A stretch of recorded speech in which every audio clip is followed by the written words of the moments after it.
Hai semua, perkenalkan nama saya Glenn Marcel Pabicara. Saya dari kelas 12 MIPA Unggul.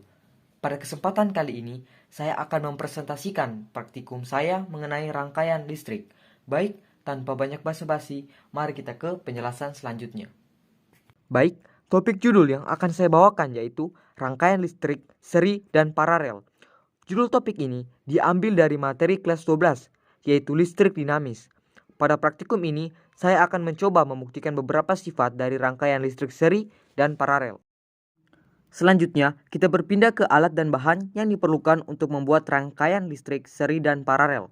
Alat dan bahan yang diperlukan yaitu untuk alat, yang pertama, kardus, kedua, kabel sepanjang 2 meter, ketiga, gunting atau cutter, keempat, pencapit buaya atau aki. Selanjutnya untuk bahan yaitu bohlam sebanyak 4 buah, saklar sebanyak 3 buah, baterai ukuran 2A sebanyak 3 buah, selotip sebanyak 3 buah. Selanjutnya, kita langsung uji coba rangkaian yang telah dibuat. Pertama, saya akan menyalakan seluruh saklar untuk melihat apakah lampu berfungsi dengan baik. Terlihat seluruh komponen berfungsi dengan baik. Kedua, saya akan mencoba melihat rangkaian seri dengan cara mematikan saklar di tengah dan atas. Terlihat hasilnya bahwa lampu di rangkaian seri tetap menyala, akan tetapi terdapat lampu yang menyala redup. Hal ini diakibatkan karena tegangan dan hambatan pada rangkaian seri akan terbagi sesuai dengan jumlah komponen yang terdapat dalam rangkaian seri. Dalam kasus ini terdapat 2 lampu. Percobaan selanjutnya, saya akan mencoba mematikan saklar bawah atau saklar di rangkaian seri. Terlihat hasil bahwa lampu pada cabang tengah dan atas tetap menyala, walaupun saklar pertama dimatikan. Hal ini sesuai dengan sifat dari rangkaian paralel, di mana arus listrik akan terbagi sesuai dengan banyaknya cabang pada arus tersebut. Dalam kasus ini terdapat 3 cabang, dan juga kita bisa melihat lampu pada cabang tengah dan atas menyala dengan terang dengan intensitas cahaya yang sama. Sesuai dengan sifat dari rangkaian listrik paralel, bahwa tegangan listrik pada cabang satu dengan yang lainnya akan bernilai sama.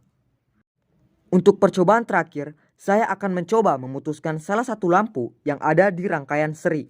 Terlihat hasil bahwa lampu yang ada di rangkaian seri akan mati.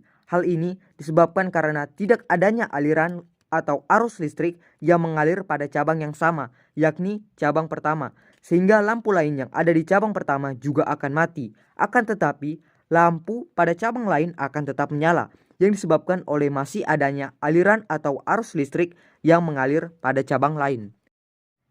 Kesimpulan yang saya dapatkan dari praktikum ini adalah kelebihan rangkaian seri yang pertama, proses pembuatan rangkaian seri cukup mudah karena bentuknya yang sederhana.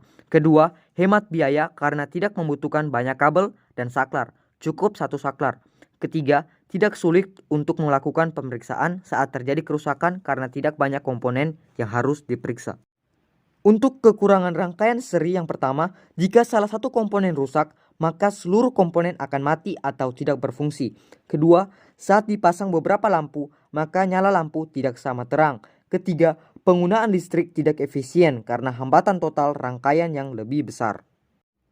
Untuk kelebihan rangkaian paralel yang pertama, penggunaan listrik lebih efisien karena hambatan total rangkaian paralel yang kecil. Kedua, saat dipasang beberapa lampu, maka seluruh lampu menyala sama terang.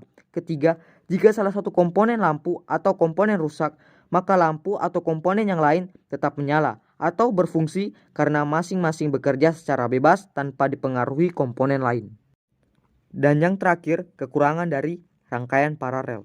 Yang pertama, proses pembuatan rangkaian paralel cukup rumit karena bentuknya yang tidak sederhana atau banyak percabangan.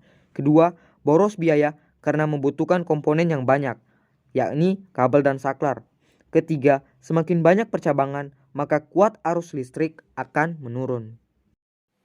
Baik, mungkin sekian presentasi saya mengenai rangkaian listrik. Lebih dan kurangnya mohon dimaafkan. Terima kasih telah menonton.